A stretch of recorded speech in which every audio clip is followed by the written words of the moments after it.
সবাইকে নমস্কার জানিয়ে আরও একটা বড় ব্লগ ভিডিও নিয়ে আপনাদের সামনে হাজির হয়েছি। এটা হলো সোমবারের ভিডিও। আমি সোমবারে সকালে ঘুম থেকে উঠে সকাল 10টা পর্যন্ত কি করি সেটাই আপনাদের সামনে সামান্য তুলে ধরার চেষ্টা করছি। তো সকালে ঘুম থেকে উঠেই সকালের যা কাজকর্ম মানে বাসি কাজ থাকে সেইগুলোই আগে সেরে নিয়েছি। সেরে নিয়ে গা হাত পা ধুয়ে ড্রেস করে তারপরে চলে এসেছি রান্নাঘরে। রান্নাঘরে এসে আগে সকালে মানে সকাল দুপুরের রান্নাটাই সেরে নিলাম একবারেই। আজকে রুটি করে নিলাম, যেহেতু আজকে সোমবার পুজোর একটু চাপ আছে, আর তাছাড়াও নিরামিষ আজকে।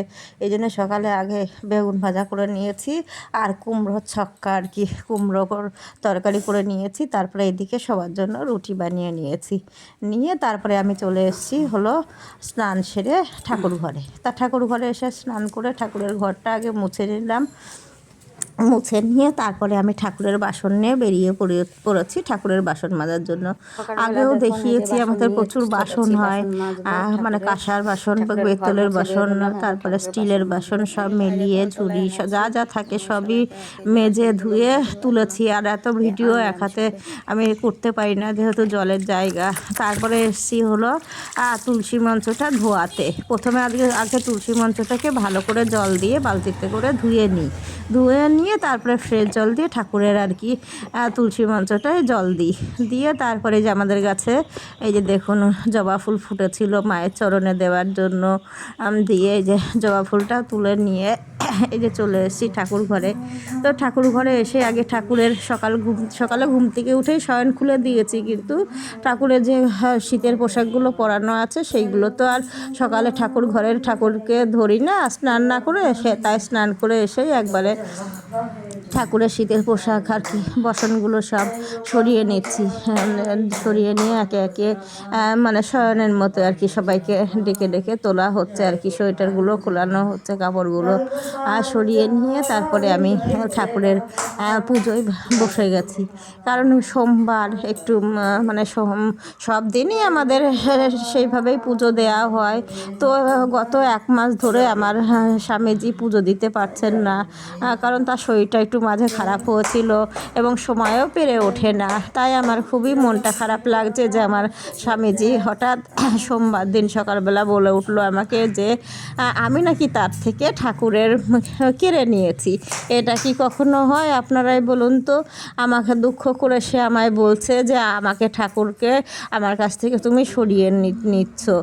কেন? আমি বলেছি সকালে ঘুম থেকে ওঠে তোমার ঠাকুর পুজো দিতে হবে না, তোমার যেটা করা ঠাকুর ডাকো, ঠাকুর পুজো দাও, ঠাকুরের ধ্যান করো, সেটা তুমি ডিউটি করে এসে রাতে যতক্ষণ খুশি তুমি করো, কিন্তু সকালবেলাটা তো তারও শরীরটা দেখতে হবে। আবার এত দূরে যায় ডিউটি করতে, শরীরটা খারাপ লাগে।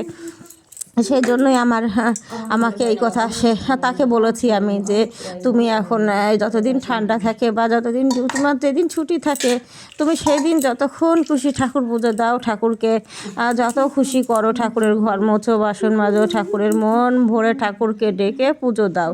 কিন্তু তুমি এই ডিউটি থাকলে আমি যত কষ্ট হোক আমি দিয়ে দেবো, কষ্ট কি আছে? এতদিন তো পুজো দিয়েই এসছি, হয়তো তার মতো দিতে পারি না অত নিষ্ঠা সহকারে, ভক্তি সহকারে, তবে যতদূর পারি আমি নিজের মতো করে সময় বেছে নিয়ে সমস্ত সংসারের কাজকর্ম বাচ্চা সামলে আমি আমার মতো করে যতদূর পারি আমি ঠাকুরকে ডাকি বা ঠাকুর পুজো দেওয়ার চেষ্টা করি। কিন্তু আজ এই কথাটা শোনার পর আমার মনটার মধ্যেও কষ্ট লাগছিল, যার জন্য বললাম যে ঠিক আছে তুমি সকালবেলা কিছু একটু ঠাকুরের কাজ করে যেও যতদূর পারো। তো সেটাও তার মন ভরছে না, কারণ সে চাইছে যে তার মনের মতো করে সে ঠাকুরকে পুজো দেবে। আমি বলছি না, সেটা তো হবে না, দিনের পর দিন তোমার ডিউটি করে কর্ম করে খেতে হবে।